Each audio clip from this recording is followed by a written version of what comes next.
Bismillah. Assalamualaikum warahmatullahi wabarakatuh.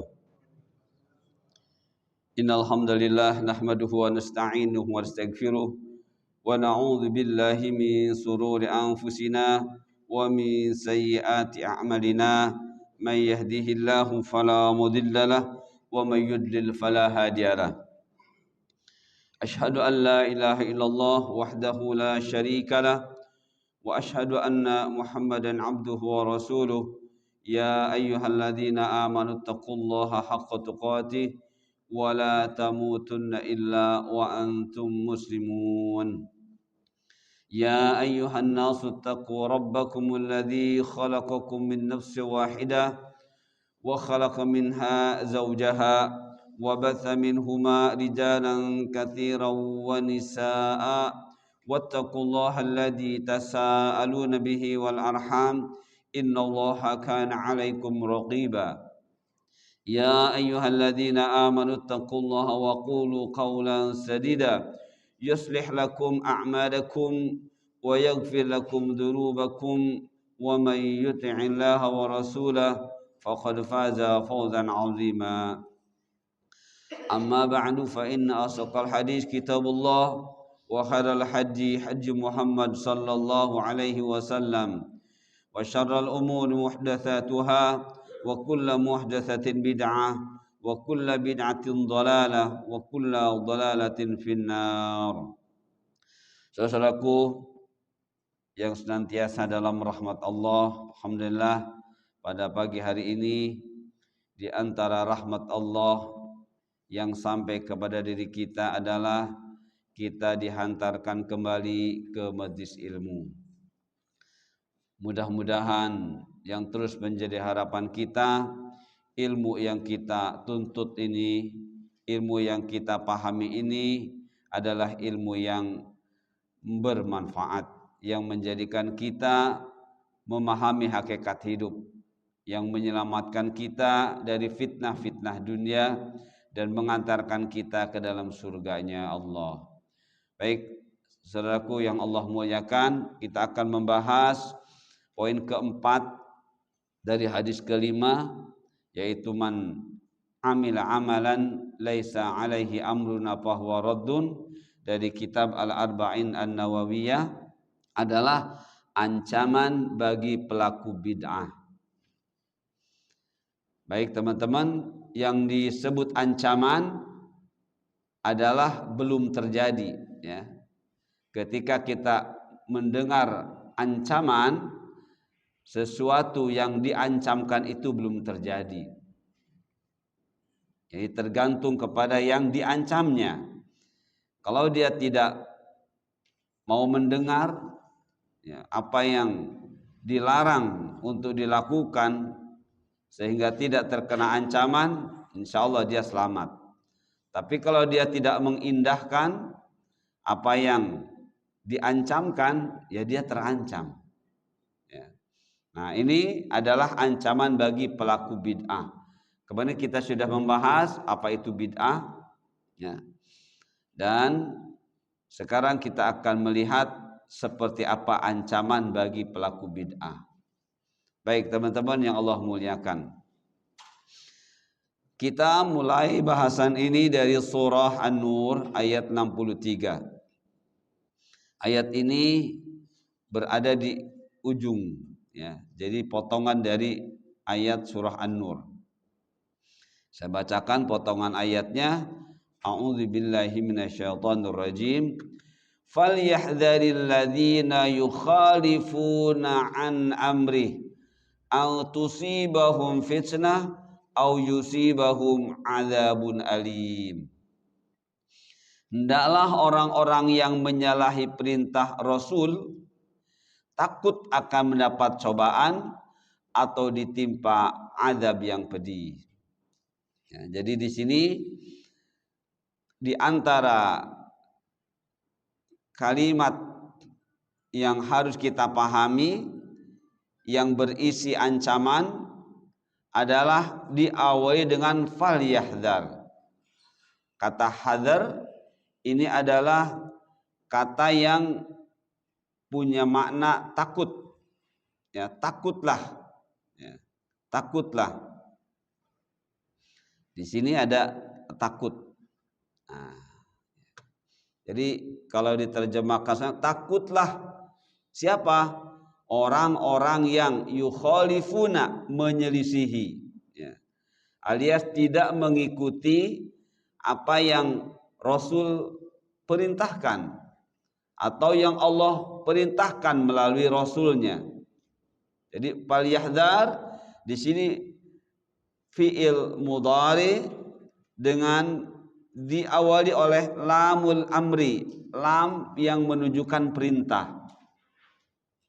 Maka di sini ada perintah, walaupun dalam terjemahannya hendaklah. Kalau hendaklah ini terkesannya tidak tegas. Hendaklah. Terkesannya tidak tegas. Tapi kalau kita melihat konsekuensi dari perintah yang sepertinya tegas ini, justru sangat menakutkan sekali. Ya. Hendaklah orang-orang yang menyalahi perintah Rasul itu merasa takut. Apa yang harus dirasakan takutnya tersebut? Ini akan mendapat fitnah. Di sini terjemahkannya cobaan, ya. Di Al-Quran terjemah kita itu diterjemahkannya cobaan, fitnah.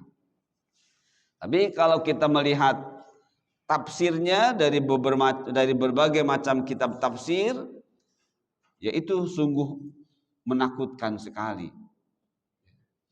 Fitnah sebagaimana kita sudah ketahui itu adalah maknanya, mana aslinya, arti aslinya adalah ujian.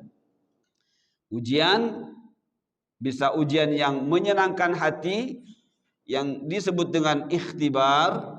Ada ujian yang tidak menyenangkan hati, disebut dengan ibtila. Nah, sedangkan fitnah yang diinginkan oleh Allah, yang harus kita pahami terkait dengan ayat 63 surah An-Nur adalah ini, teman-teman. Kekufuran, nifak, munafikan, dan bid'ah. Ancamannya fitnah di sini bukan lagi ibtila, bukan lagi ujian yang mengenakan hati atau lawannya, tapi lebih ke kekufuran, kemunafikan, dan bid'ah. Ini ancamannya. Ya. Jadi orang-orang yang melakukan bid'ah diancam oleh Allah kalau tidak berhenti dari kebid'ahannya 3. 1, kekufuran. Kufur itu adalah penolakan terhadap kebenaran. Itu namanya kufur. Orangnya kafir, ya. Orangnya yang melakukan penolakan disebut kafir. Penyakitnya kufur. Apa yang diserangnya? Hati. Jadi hati diserang oleh kekufuran, bentuk penolakan terhadap kebenaran. Yang di sini adalah bukan orang kafir, orang Islam. Orang Islam. Jadi orang Islam diingatkan ini salah, ini tidak benar. Bahkan langsung dengan kata-kata ini adalah kebid'ahan. Tapi tidak mengindahkannya. Dia berarti sudah melakukan, sudah menerima satu bukti ancaman Allah kepada dirinya. Yaitu apa? Penolakan. Maka dia hinggap di dalam dirinya, pada hatinya penyakit orang-orang kafir. Apa itu? Penolakan. Yang Allah memberikan bahasanya dengan istilah kufur.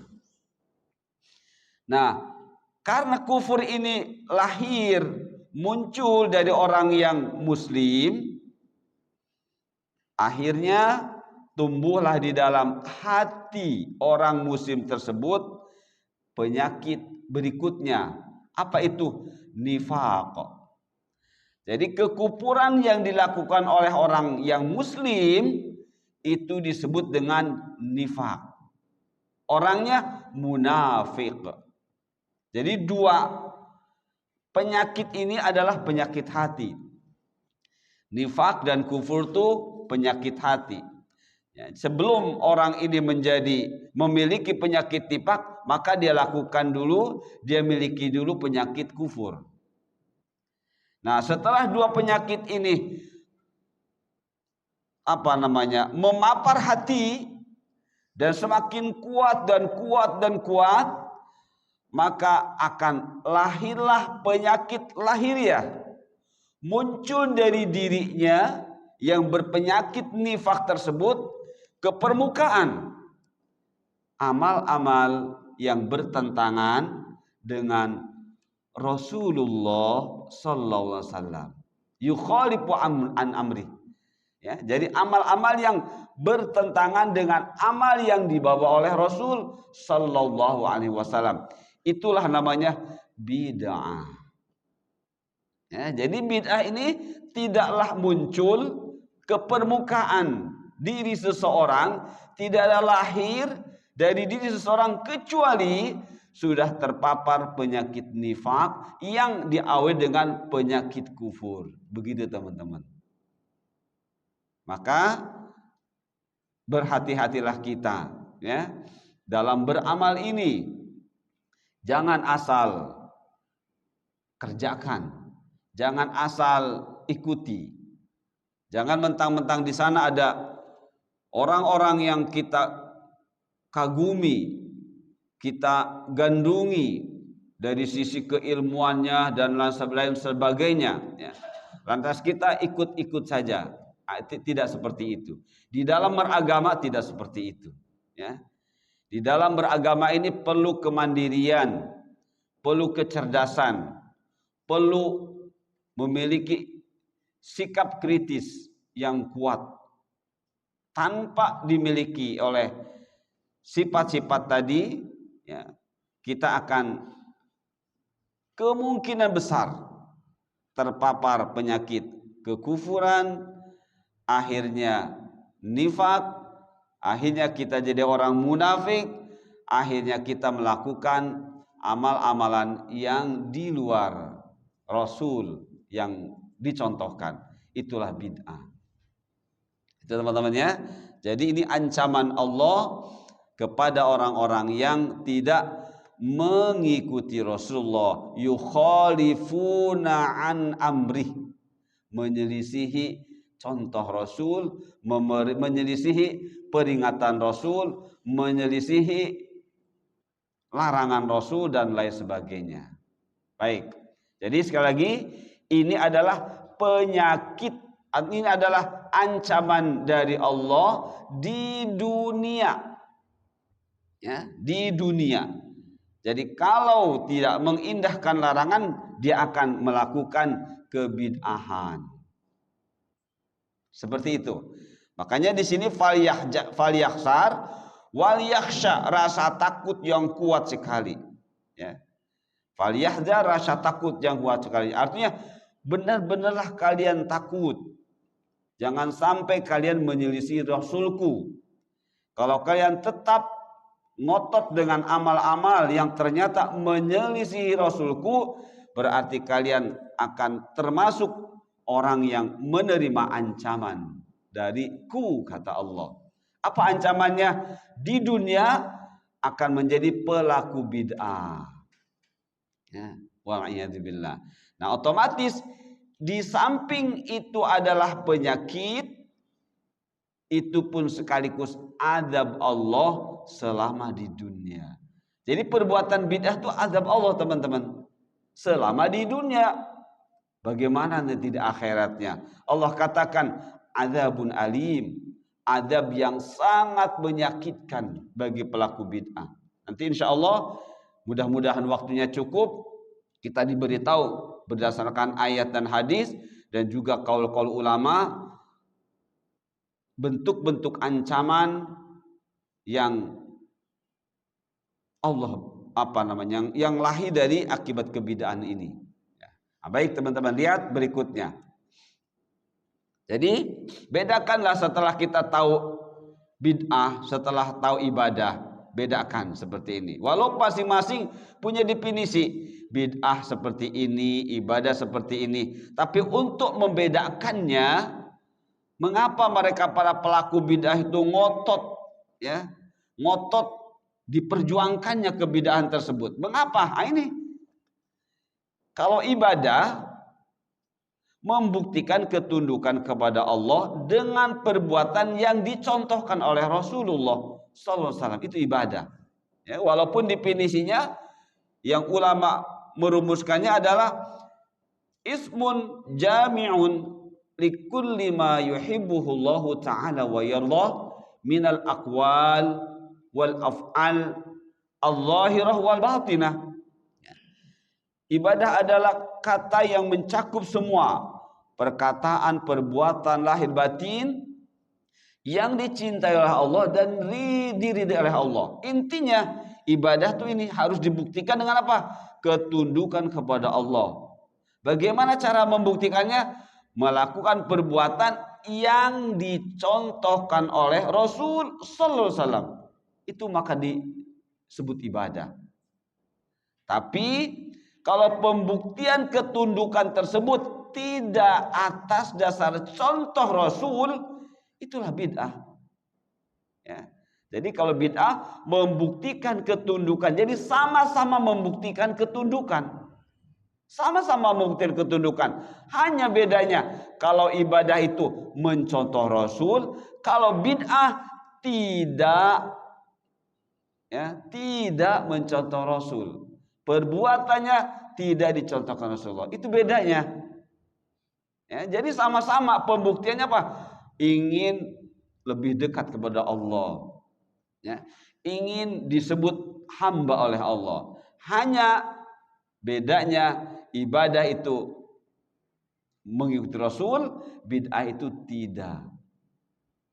Baik teman-teman ya. Nah, oleh karena itu ancaman yang pertama yang akan dirasakan oleh para pelaku bid'ah adalah ini, tidak bisa membedakan antara hak dan batil. Ya. Jadi jika orang ini sudah terpapar kekufuran, kemudian tumbuh di dalam hatinya kemunafikan, maka tumbuhlah dari dirinya amal-amal bid'ah, maka mereka akan cenderung seperti ini. Tidak bisa membedakan mana yang hak, mana yang batil. Nah, ini kata seorang sahabat, an Huzaifah bin Yaman radhiyallahu anhu qala, wallahi, jadi Huzaifah bin Yaman bersumpah, ya, bersumpah dengan mengatakan wallahi. Apa kata beliau? La tabsuwannal bid'ah hatta idza turika minha syai'un qalu turikatis sunnah. Jadi para pelaku bid'ah, ya, mereka akan mengatakan seperti ini, mengatakan sunnah ditinggalkan. Ya, kapan? Ketika bid'ah ini sudah menyebar. Sungguh bid'ah pasti tersebar, kata seorang sahabat. Sehingga jika satu saja bid'ah ditinggalkan, nah ya, jika satu bid'ah ditinggalkan oleh pelaku bid'ahnya, maka mereka para pelaku bid'ah berkata sunnah ditinggalkan. Sekarang terjadi nggak teman-teman begitu? Terjadi.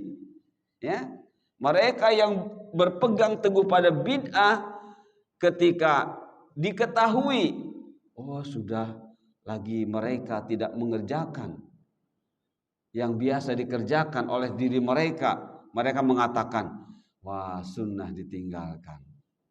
Sekarang sudah terbukti, ya. Sekarang sudah terbukti. Ketika orang-orang Islam sudah mulai melek, sudah mulai bangkit, sudah mulai sadar, oh ternyata ini tidak ada contohnya, ditinggalkan satu persatu. Mereka yang tetap berpegang teguh pada kebid'ahan, melihat yang meninggalkan, mereka mengatakan, wah sunnah sudah tinggalkan. Padahal bid'ah yang ditinggalkan oleh mereka yang paham bid'ah. Tapi mereka yang tidak paham bid'ah dan tidak mau memahami bid'ah dan tidak membuka hatinya dari apa itu bid'ah, mengatakan bid'ah adalah sunnah.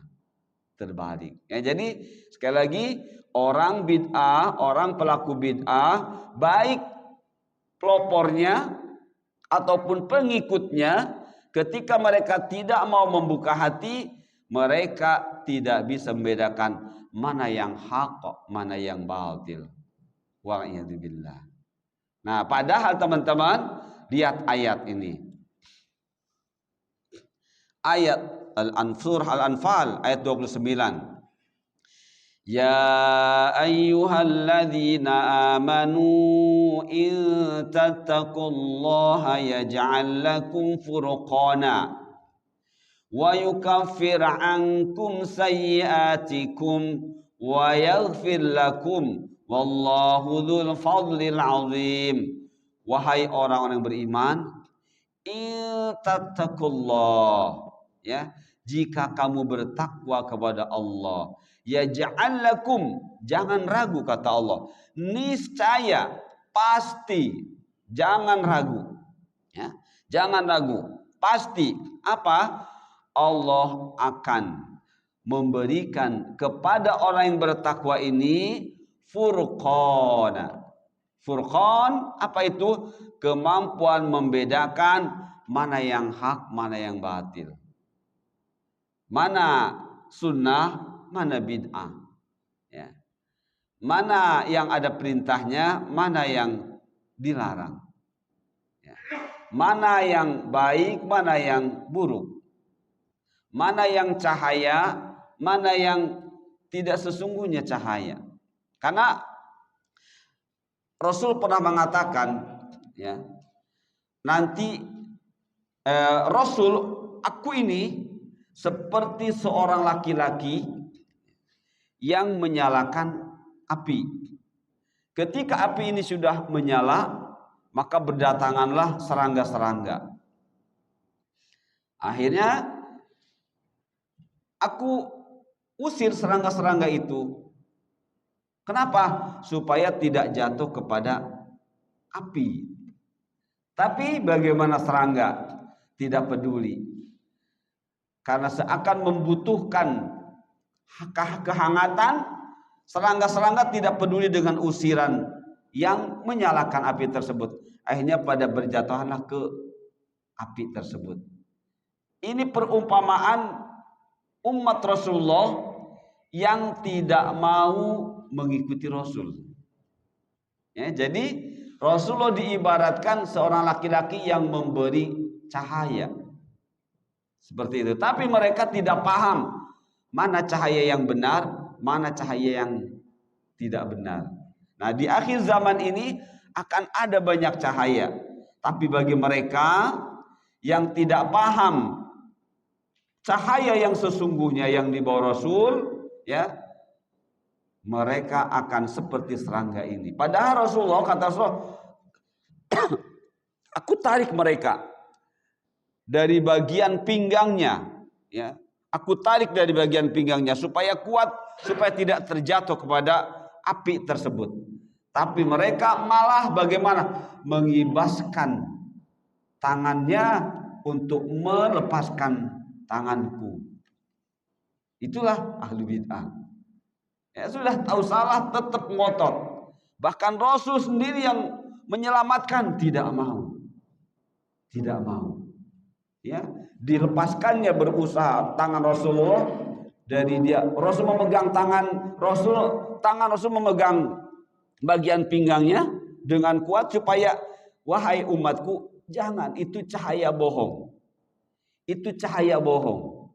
Ya, tapi umatnya tidak peduli dengan Rasulullah. Dilepaskannya tangan Rasulullah dari memegang pinggangnya tersebut. Akhirnya mereka masuklah ke dalam api yang sepertinya cahaya, padahal api yang membakar, alias nanti di akhirat neraka. Di dunia seperti ini. Ya. Jadi orang-orang yang bertakwa yang sesungguhnya, mereka akan Allah beri kemampuan yang disebut dengan furqan. Kemampuan membedakan mana yang hak, mana yang batil. Bukan itu saja teman-teman, Allah pun ampuni dosanya, ya. Allah bersihkan kesalahan-kesalahannya, ya. Yukaffir ankum sayiatikum wa yaghfir lakum. Yukaffir sayiatikum, ini dosa-dosa kecil. Wa yaghfir lakum, dosa-dosa besar. Ya. Jadi orang-orang yang selamat dari kebid'ahan dan menjadikan dirinya bertakwa, Allah ampuni dosa kecil dan Allah juga ampuni dosa besar. Allah maafkan dosa-dosa kecil, Allah bersihkan dari dirinya dosa-dosa besar. Itu teman-teman. Di sini di antara penegasan dari para ulama, fal muttaqun, maka siapa orang yang bertakwa ini? Nah, ini yang harus ditumbuhkan di dalam diri kita. Jika kita ingin menjadi orang bertakwa yang memperoleh kemampuan membedakan hak dari yang batil. Jadi fal muttaqun humul muntafi'una bil ayatil qur'aniyah wal ayati kauniyah. Ciri orang bertakwa adalah orang-orang yang selalu berusaha mengambil manfaat, mengambil nilai-nilai positif, baik itu dari ayat-ayat Al-Quran ataupun ayat-ayat kauniyah. Jadi selalu diambilnya pelajaran. Seperti yang teman-teman sudah tahu, ulul albab adalah alladzina yadhkurunallaha qiyaman wa qu'udan wa ala junubihim, wa yatafakkaruna fi khalqis samawati wal ard. Terus dan selalu mengucapkan subhana ma khalaqta hadza batila. Jadi orang bertakwa yang hatinya hidup, Allah menyebutnya dengan istilah ulul albab. Ya. Albab jamak dari lubun. Jadi hatinya hidup terus. Nah, inilah orang bertakwa, selalu mengambil manfaat dari ayat-ayat, baik ayat-ayat Al-Quran ataupun kauniyah, jagat raya. Nah, itu baik teman-teman. Jadi yang pertama, hati-hati pelaku bid'ah itu, ya, diancam oleh Allah dengan penyakit hati, akhirnya melakukan kebid'ahan. Setelah melakukan kebid'ahan, maka mereka kena ancaman berikutnya, yaitu tidak mampu membedakan mana yang hak, mana yang batil. Di antara bukti, kata para sahabat, adalah ketika kebid'ahannya hilang, mereka mengatakan sunnah hilang. Padahal justru seharusnya bahagia, ya.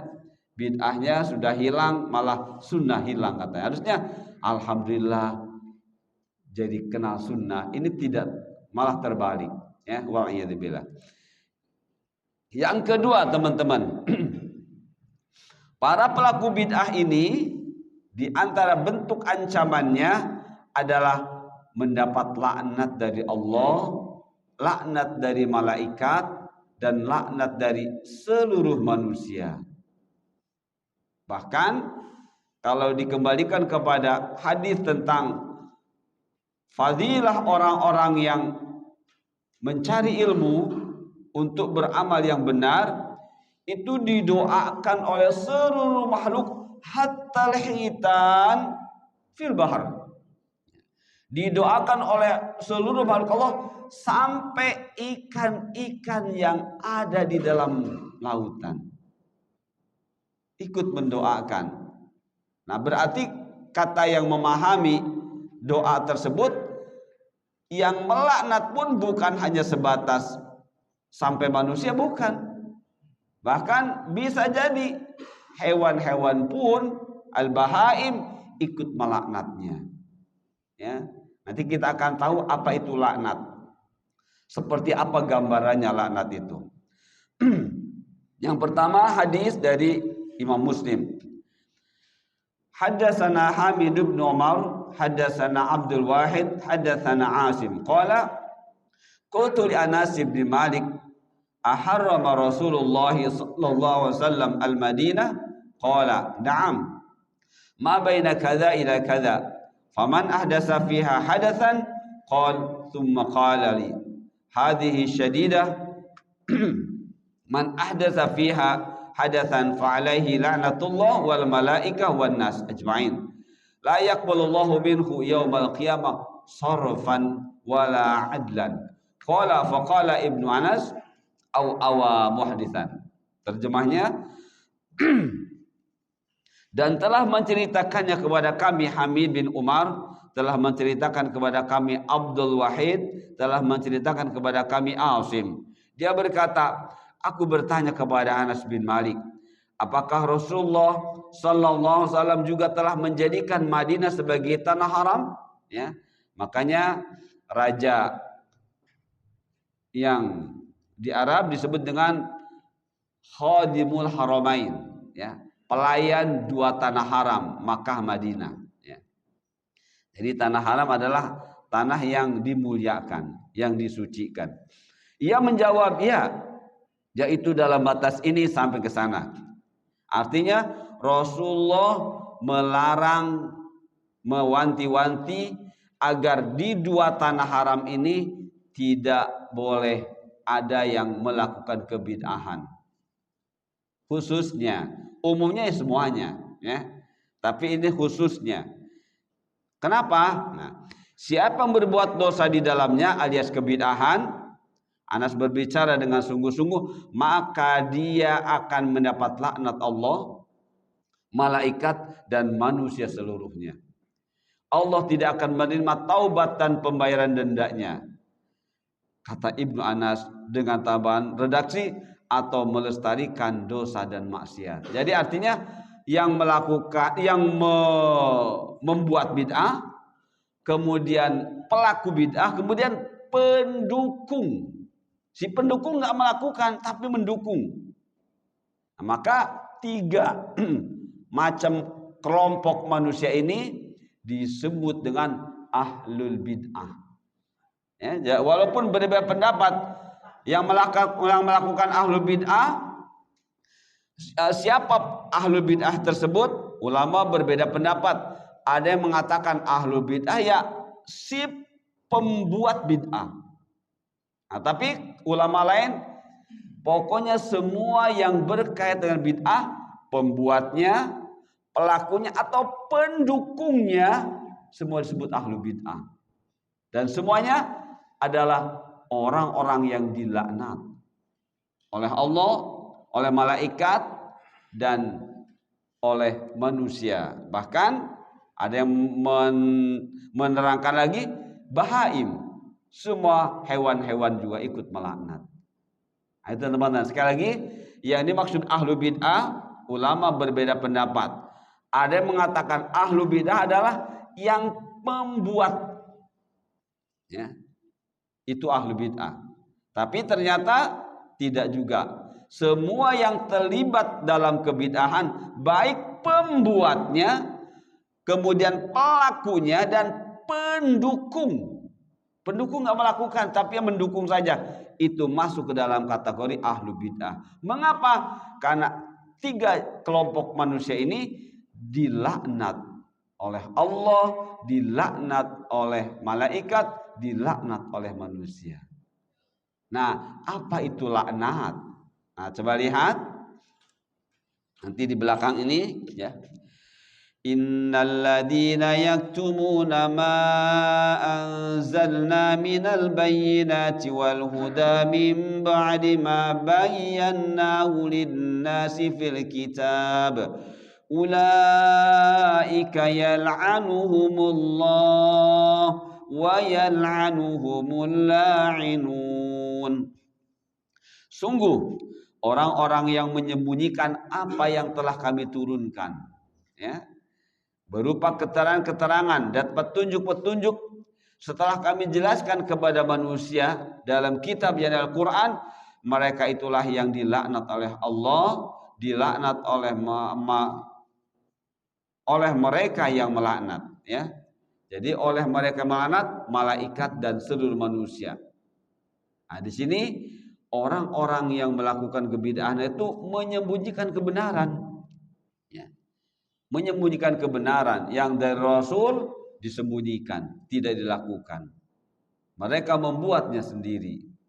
Nah, orang seperti ini dilaknat oleh Allah, dilaknat oleh semua yang Allah perintahkan, yang Allah izinkan untuk melaknatnya. Siapa mereka? Malaikat, manusia dan seluruhnya. Nah, lihat kemudian kata Fudail bin Iyad. Ini sebenarnya bentuk laknat, teman-teman, yang disampaikan oleh seorang ulama ini. La tajlis. Nah, la tajlis ma'a sahibi bid'atin fa inni akhafu an tanzila 'alaika la'nah. Kata Fudail bin Iyad, janganlah kamu duduk bersama pelaku bid'ah. Sungguh saya khawatir laknat akan menimpa dirimu. Jadi dari perkataan ulama ini kita meninggalkan, tidak duduk bersama mereka, itu sudah bentuk laknat. Ya, kita menghindar dari duduk-duduk bersama mereka, itu sebenarnya mereka itu sedang dilaknat. Sedang dilaknat oleh siapa? Oleh Allah melalui kita. Dengan cara apa? Dengan cara tidak mau duduk-duduk dengan mereka. Seperti itu. Kenapa? Karena kalau kita duduk-duduk bersama mereka, maka laknat Allah akan sungguh-sungguh datang, bukan hanya kepada dia, juga kepada kita. Apa itu?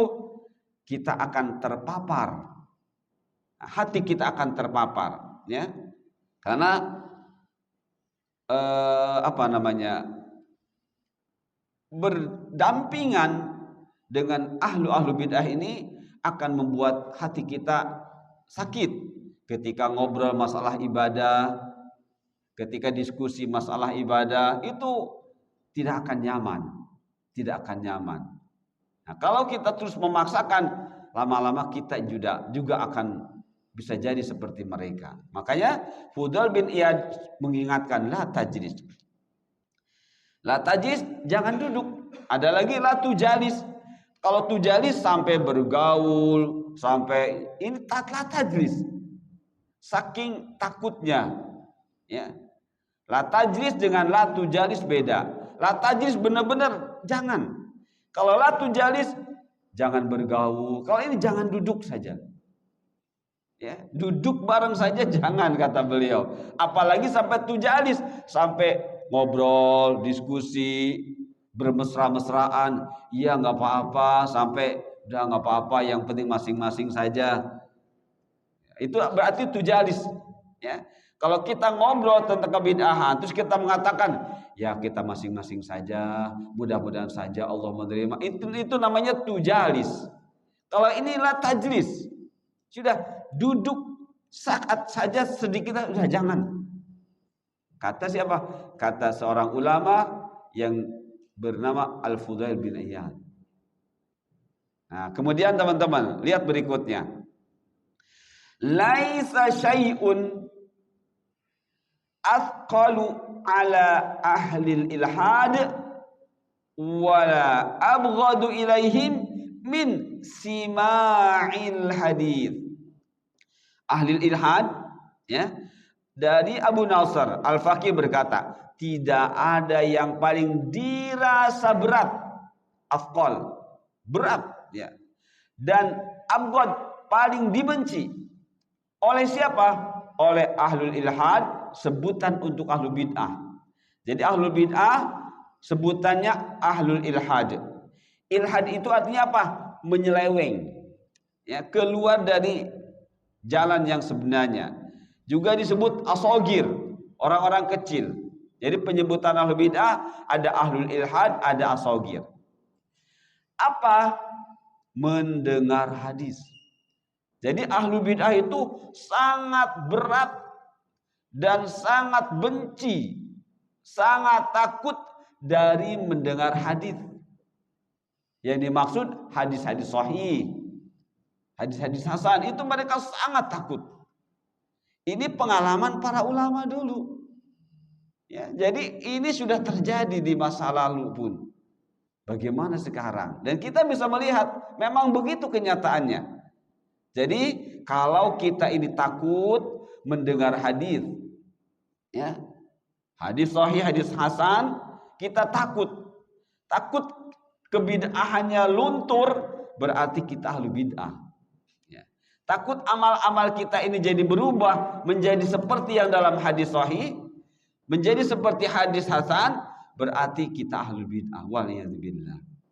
Ya, jadi sekali lagi, tidak ada yang paling dirasa berat, paling dibenci oleh siapa? Oleh para pelaku bid'ah selain dari mendengar hadis. Ya. Seharusnya kita rindu mendengar hadis. Ya. Seharusnya kita terus menyempatkan untuk mendengar hadis, mengkaji hadis, memahami hadis, karena itu sumber amal. Nah, ini pelaku bid'ah malah kebalikannya, benci dan benci dan benci, berat dan berat dan berat. Wa'iyadzubillah. Nah ini kalau itu terjadi pada diri kita, berarti kita sudah terkena ancaman tersebut. Nah, berikutnya teman-teman. Nah ini jadi apa yang harus kita pahami tentang laknat tersebut? Di antara bentuk laknat adalah satu, sebenarnya makna laknat kata para ulama al-ib'ad atau at-tardu wal ib'ad an rahmatillah. Diusir oleh Allah dan dijauhkan oleh Allah dari rahmat Allah. Ya, berarti sulit untuk menjadi orang bertakwa. Nah, jadi apa di antara bentuk laknat tersebut yang harus kita pahami sehingga kita bisa berjaga-jaga ya dari terkena laknat tersebut? Dijauhkan dari rahmat Allah. Kedua, berat mengenal kebenaran. Coba buktikan ahlu bid'ah. Mereka berat ya, mau menerima kebenaran itu berat sekali. Ketiga, tetap kuat dalam perbuatan bid'ahnya. Coba buktikan teman-teman. Ya, silahkan dibuktikan.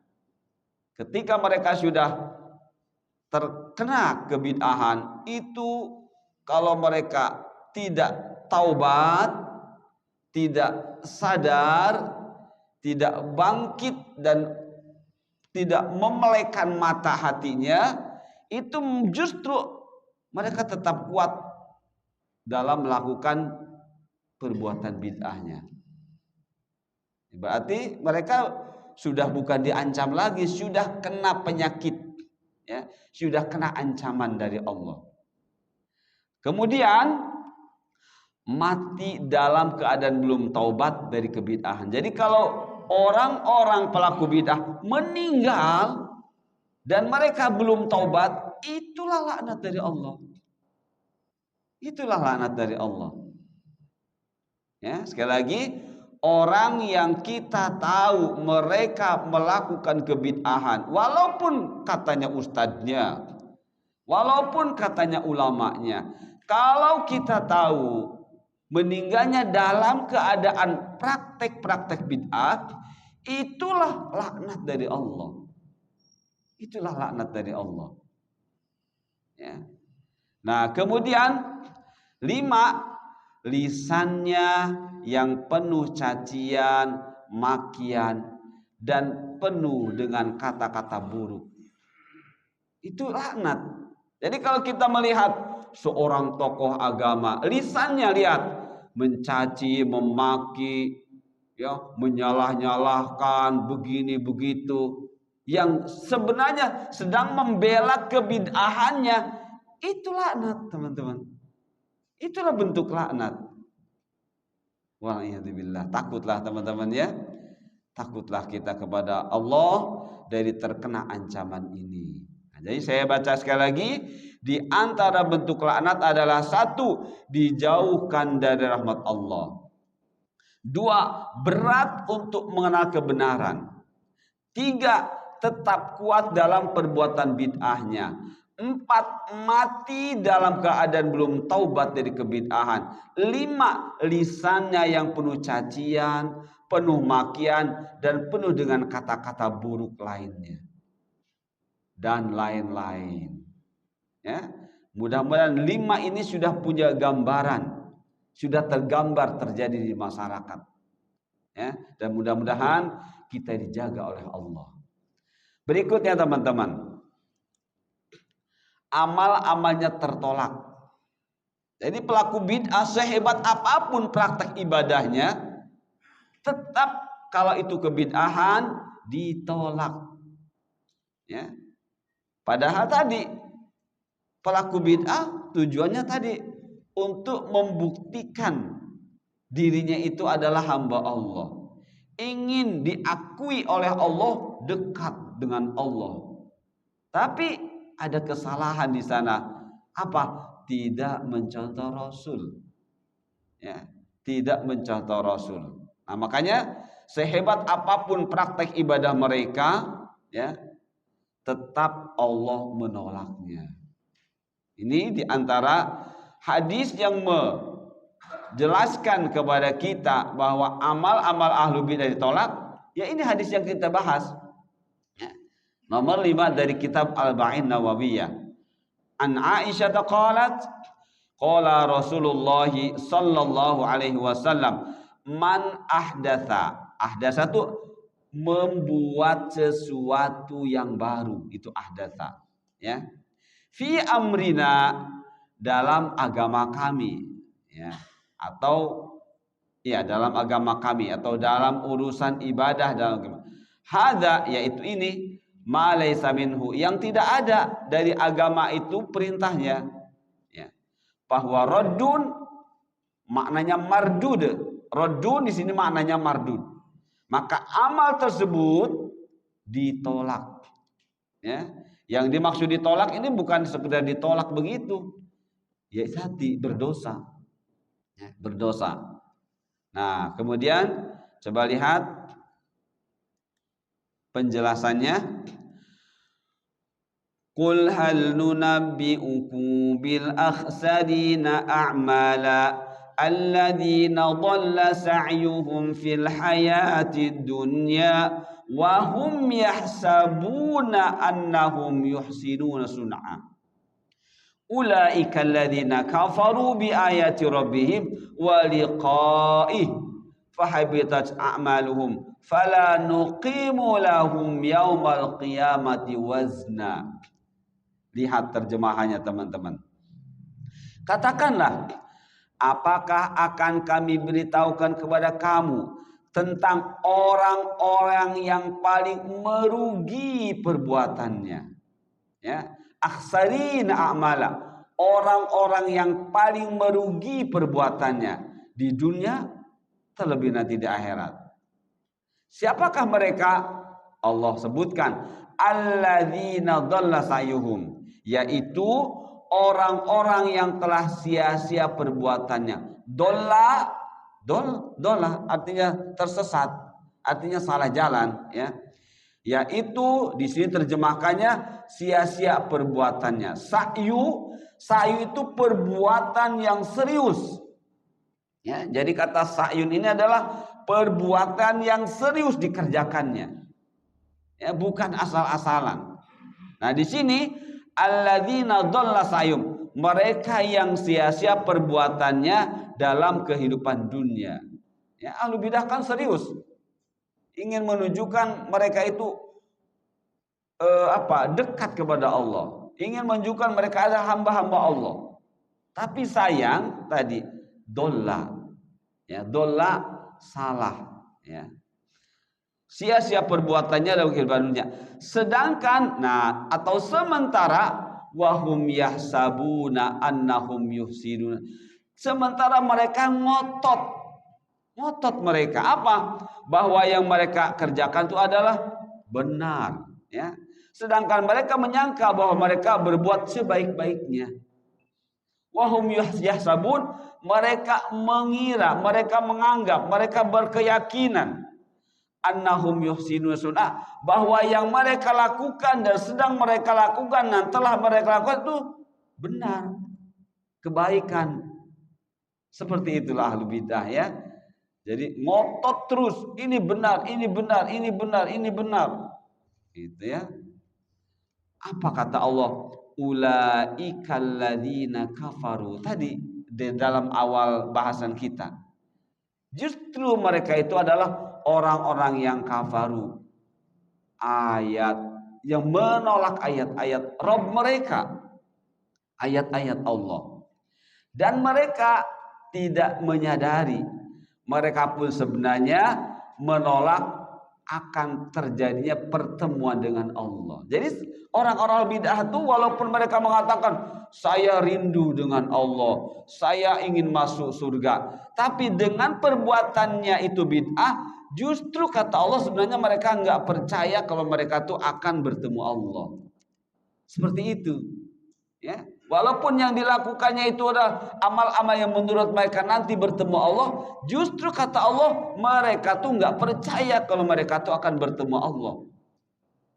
Begitu kata Allah, ya. Fahabitat a'maluhum, habato, ya. Artinya sudah raib, sudah hilang. Habitat a'maluhum, alias terhapus amal-amal mereka, sia-sia, ya. Diperkuat fala nuqimu lahum yaumal qiyamati wazna, dan kami tidak memberi penilaian bagi mereka pada hari kiamat. Wa'iyadzubillah, ya. Jadi seperti itu teman-teman. Jadi pelaku bidah ini mereka sebenarnya tidak meyakini akan bertemu Allah, ya. Mereka juga menolak ayat-ayat Allah di kehidupan dunia ini. Baik, masih ada waktu sedikit lagi.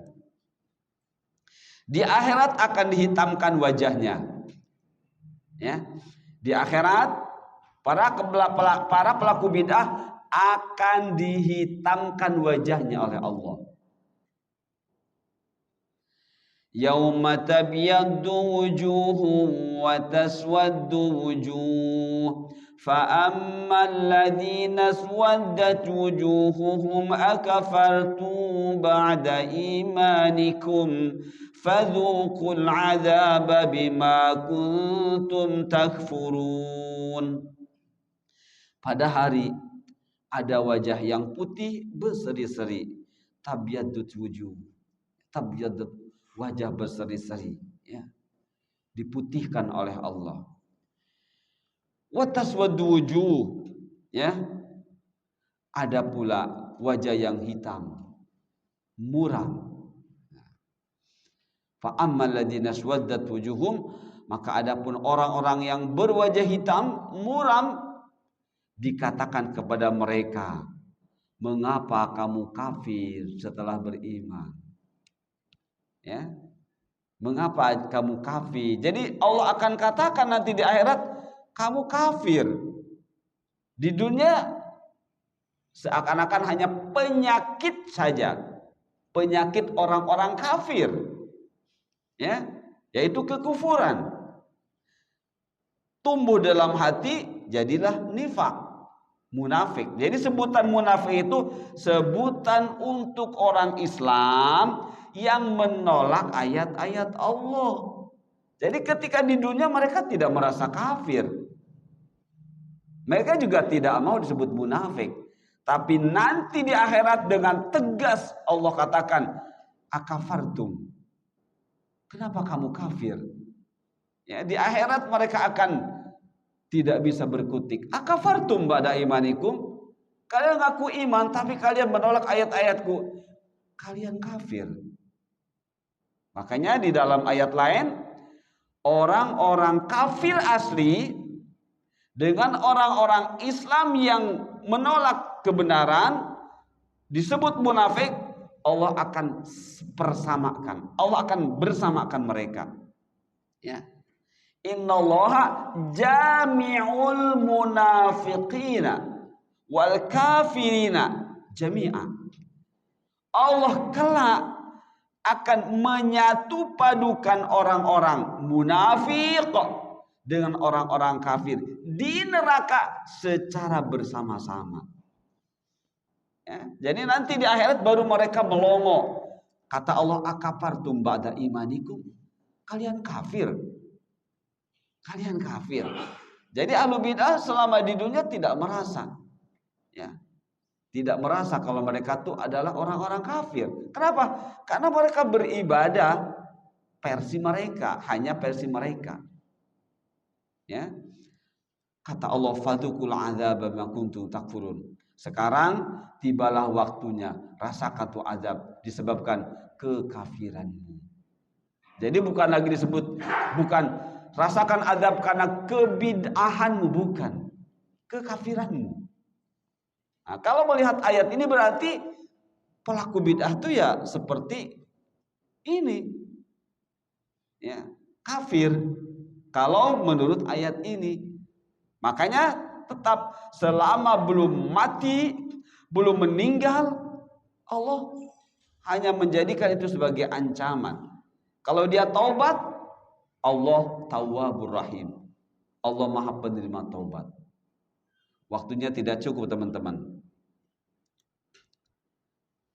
Wa wujuhun yawma idzin musfirah dhahikatum mustabshirah wa wujuhun yawma idzin 'alaiha ghabarah tarhaquha qatarah ulaika humul kafaratul fajarah.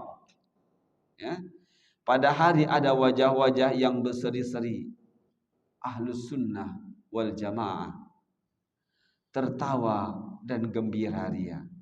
Ahlus sunnah wal jamaah, ahlus sunnah mereka yang tetap menghidupkan sunnah. Jamaah, siapakah jamaah? Sahabat Rasulullah. Ya. Jamaah di sini adalah jama'atu sahabati Rasulillah. Yang disebut jamaah di sini adalah kelompok para sahabat. Ya. Kita akan masuk kepada jamaah sahabat Rasulullah ketika kita mengikuti sunnah Rasul. Tapi jangan lupa, teman-teman, kata para ulama yang dimaksud ahlus sunnah wal jamaah, yang disebut jamaah ini adalah para sahabat. Ya, maka andai pun kita sendiri di kampung kita berpegang pada sunnah, kita masuk ke jamaah, masuk ke kelompok sahabat. Walaupun sendiri, walaupun tawahdak, ya, walaupun tawahdak. Man wafaqal haqqa, al jama'atu man wafaqal haqqa walau kunta wahdak. Disebut jamaah itu adalah mereka yang komitmen berpegang pada yang hak, pada kebenaran, walau kunta wahdak, walaupun engkau sendirian. Karena jamaah di sini adalah para sahabat, teman-teman. Ya. Jadi, dan hari itu ada pula wajah-wajah yang tertutup debu tadi, hitam, tertutup oleh kegelapan, ditimpa oleh kehinaan dan kesusahan. Mereka itulah orang-orang kafir dan durhaka. Jadi pelaku bid'ah di sini dan orang-orang kafir yang pasti. Teman-teman, tidak cukup waktunya. Insya Allah lanjutkan nanti pada hari Sabtu depan. Taubatnya terhalang. Ya, taubatnya terhalang. Wal'iyadzubillah. Insya Allah nanti kita lanjutkan pada pertemuan Sabtu depan. Subhanakallahumma bihamdika asyhadu an la ilaha illa anta astaghfiruka wa atubu ilaik. Wassalamualaikum warahmatullahi wabarakatuh.